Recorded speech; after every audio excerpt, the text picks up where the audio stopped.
Chancellor Rishi Sunak is coming under growing pressure to fix the eligibility criteria for more than 3 million workers currently excluded from government financial support during the pandemic. With less than a month to go before the budget on the 3rd of March, how likely is Rishi to buckle under this pressure and provide further support? Will he also use his budget statement to extend the furlough scheme again, possibly until July? I know how important this subject is because each and every time I make a video about it, I get comments and emails from you sharing your stories about how you've been entirely excluded from the government financial support schemes during this pandemic. The support schemes introduced since last March have, where they've worked, been incredible, but they've also left significant gaps, and these gaps create serious financial difficulties for those left behind. Millions of self-employed people, contractors, limited company directors and many others are currently excluded from the various support schemes, and they've had to face this crisis on their own, all while navigating the local and national lockdown restrictions. There is a large amount of support for your plight if you're excluded, both in the House of Commons and also from various business and trade union groups. One of those groups fighting for the excluded from within Parliament is called the Gaps in Support Parliamentary Group. It's co-chaired by Green Party leader Caroline Lucas. Lucas has told The Guardian today it was completely unacceptable that more than 3 million people have been excluded from government financial support. She said, while it was understandable at the beginning of the pandemic when the Treasury had to act fast, that some new support schemes didn't work as well as they should. It's a scandal that over 10 months later, so many are still falling through the gaps. Lucas continued, the Chancellor must now accept that there are genuine and problematic gaps in the schemes he designed and make support for excluded groups a centrepiece of his budget announcement next month. We know that the various government schemes have covered a huge number of people, with the furlough scheme covering almost 10 million people's wages since it was launched last March, and around 2.7 million people who are self-employed claiming the Self-Employment Income Support Scheme grants. But it's these millions of people who need financial support and have found themselves entirely excluded from the schemes that Rishi Sunak is now under considerable pressure to address. Also placing the pressure on Rishi is Shadow Chancellor Annalise Dodds, who told The Guardian that the government needs to take action in the budget next month. Dodds said, self-employed people are the backbone of the British economy, which is why Labour has called repeatedly for the Chancellor to plug the gaps in his support schemes. There is some useful context for all of this in The Guardian today as well, but we must keep in mind this is a left-leaning newspaper, so their editorial is always going to be very critical of a Tory government. But they have shared some charts highlighting the UK's COVID-19 unemployment crisis.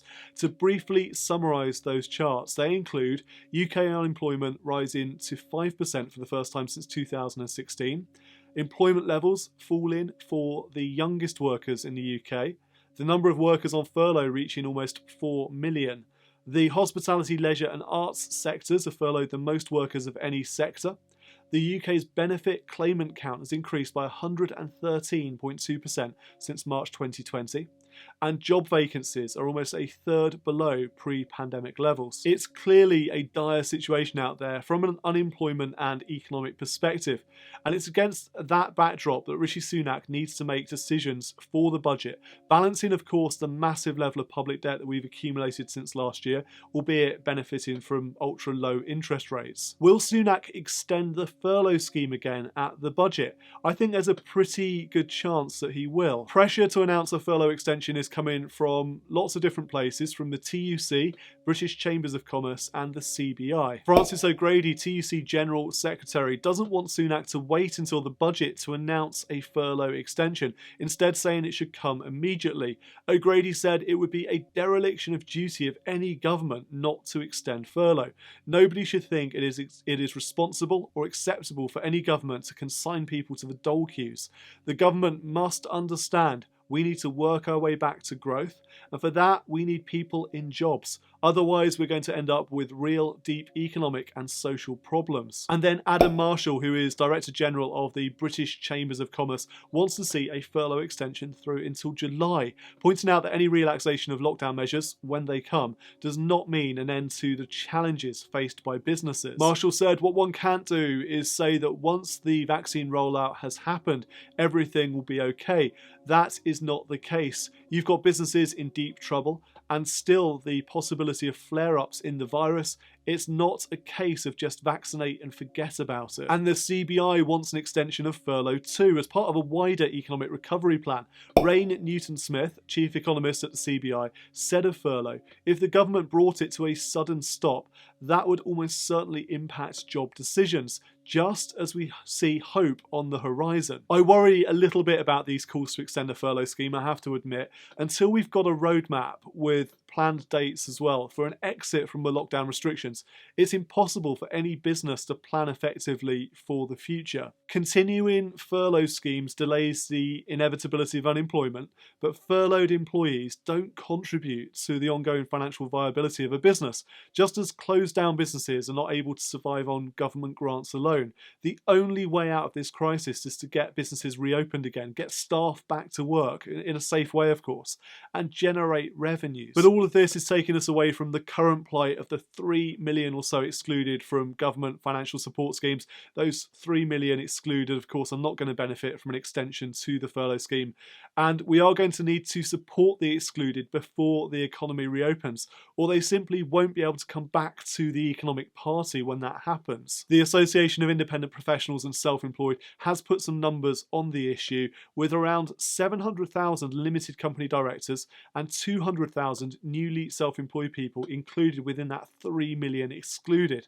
The Federation of Small Businesses found that 1 in 5 small businesses they surveyed had received no financial support at all from the government since the start of the pandemic. To be candid for a moment, Rishi Sunak is not going to help all 3 million of the excluded. It's just not going to happen. I'm sorry, but that's the reality here.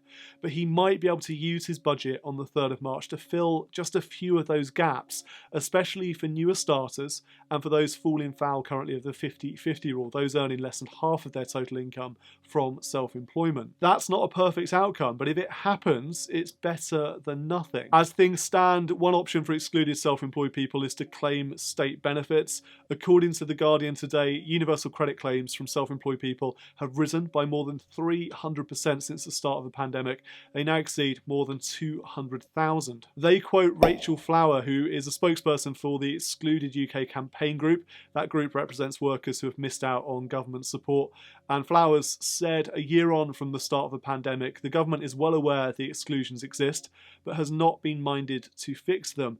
And that is a social injustice. It has pushed the whole sector of society into debt and poverty, in direct contrast to those who have been fairly supported. And responding to this growing pressure, a Treasury spokesperson said the government had done all it can to help as many people as possible during the pandemic, saying funding is designed to target those who need it most and protect the taxpayer against fraud and abuse.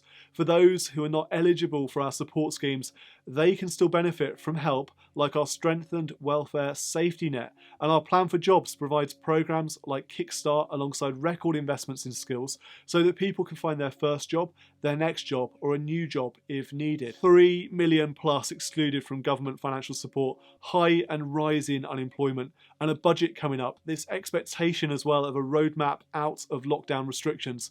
I can't tell you what's going to happen next, but I can see significant pressure being exerted on the Chancellor to fill at least some of the gaps. I still maintain that the only genuine economic recovery from this pandemic is based on reopening society, and that can only happen when enough of the most vulnerable in society are vaccinated, so that businesses and the self-employed can get back to work, because no government grant, whether that's furlough, the Self-Employment Income Support Scheme, or closure grants for rate-paying businesses, no government financial support can actually replace the ability to trade, the ability to do business. I would love to hear your thoughts on this one. Should the furlough scheme be extended until July? Can Rishi Sunak help any of the 3 million people excluded from the government financial support schemes? Do you think that he will in his budget? Let me know in the comments below. Thank you for watching this video. Until next time, I'm Martin Bamford, and remember, when it comes to your money, the more you know, the faster it can grow.